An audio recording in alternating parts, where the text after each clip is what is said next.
Hi, my name is Elena. I'm the director at Three Little Pitties Rescue. This is Armando. He is our trainer, and this video is about how to properly let your new dog decompress in your new home so that they can be the best dog they can be for you. That proper decompression is going to be key in transitioning them into your home and your lifestyle. Hello. Go ahead. Hello, my name is Armando. I'm the dog trainer here. And like you said, we're going to be going over some tips and things that help you and your new dog adjust to your home. So Armando, let's point out some tools that will be key to having in their home before the dog arrives. Okay. So some of the things we have are things for enrichment. Also a crate. Crate is one of the things you're going to want to help your new dog decompress to your new home. Some dogs take a little extra time, so we want to help them out the best we can. So creating them like in a living room where it's a busy area where they can see your daily routines. If you have kids, they get used to seeing your kids or cats or dogs, whatever you have. We want to get them used to seeing it. Is that better than putting them in a separate room?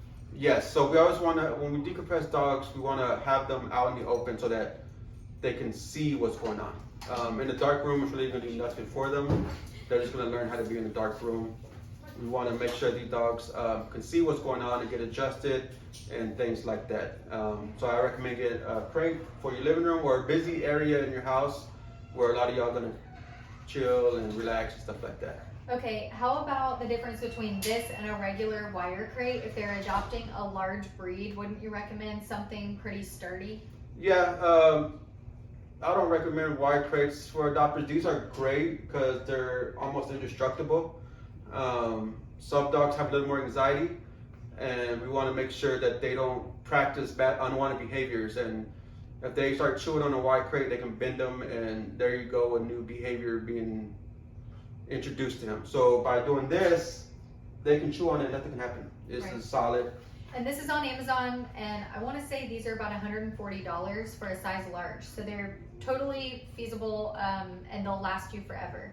Yeah. And then, as you can see, we've added a blanket, hook-in water bowl, and then Armando mentioned enrichment. And these things would be great to have in so that they're not alone in the silence for too long. Keep them busy. Yeah, so like I would say at least a week of decompression. We got things like Kongs where they put it's like a slow feeder, you put your dog's kibble or treats in there. Frisbees you can hook. We do like peanut butter, then we freeze them. These kind of things keep your dog busy in their crates. It enriches them. They call these enrichments. Even these are also good for like if you're gonna leave the house for a couple hours. Instead of you leaving your dog with just nothing in their crate, you can give them something to do. And then usually they fall asleep after enrichment. So we got things like Kongs, Frisbees. There's other Kongs, bully sticks. There's a lot of different things we can for enrichments, puzzles, but maybe not a puzzle in here. But there's about a bunch of different things we can do for enrichments. Okay, and how long would you recommend that someone that has just adopted an adult dog, how long do they need to let it decompress in their home before letting it free roam and jump on the couch and mix with the other dogs and the kids? How long do we try to do the crate rest and the crate decompression and then leash walks only? Yeah. So a lot of this depends on the dog. So if you happen to get one of your dogs happen to be a little more shy, I would decompress them longer, maybe a week minimum. If you see a dog's really happy and just in the moment and just wants to have fun, maybe 2 or 3 days. Those dogs just need, if anything, more training. Because some dogs just naturally just love where they're at and they're gonna happy. So we don't need to decompress those as long. It's just mainly for the ones that are shy ones, a little more timid. Those are the ones we want to give them a best chance to be successful. So decompressing them maybe a week minimum. And after a week, you can start taking them for longer walks, maybe a little off leash in a tight little play yard or something like that, just to get them, because they do still need exercise. So we want to make sure you exercise them too. Yeah, you've got to maintain getting them the exercise, but it's kind of like a balancing act as far as allowing them to, totally assimilate into your home. Yeah. So, so that's the question you had.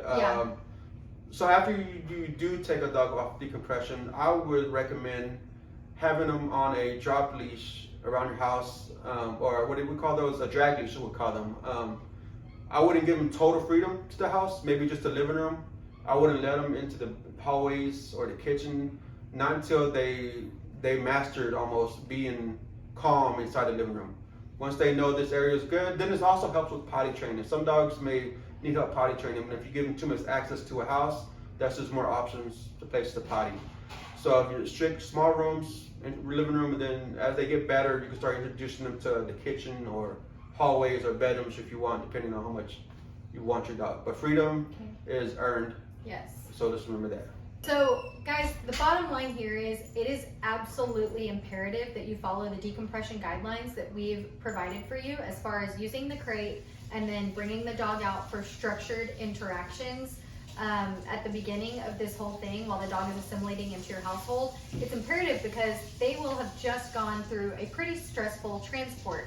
So when they're on the transport truck, maybe they're freaked out, they're nervous, they're wondering why there's a bunch of barking around them, and then suddenly they get in the car with you, they come to your house, your new smells, your new environment, all of these things, and they kind of feel alone because they don't really know you yet, right? So let's be fair. Let's give them less interaction at first. That's the key, less interaction at first, because they've got to have a minute to smell the new smells, and by a minute, I mean a few days. Smell the new smells, hear the new sounds, and know that they are safe and nothing bad is happening, and you're the one that keeps bringing them food. You're the one that keeps taking them out on these fun walks. You're the hero, and you're the one that they trust, and then those interactions, you know, to come with your children and with your other dogs and with your cats and your neighbors and everybody, that's going to go so much better because you're the one that they trust now. But you've got to build up to that. So please don't throw your new adopted adult dog in with any new people or other animals right away. It's imperative that you follow the decompression guidelines so that this adoption will be a success. Thank you guys for taking this seriously. We really appreciate it. We've been doing this for a while. Please listen to us. For sure.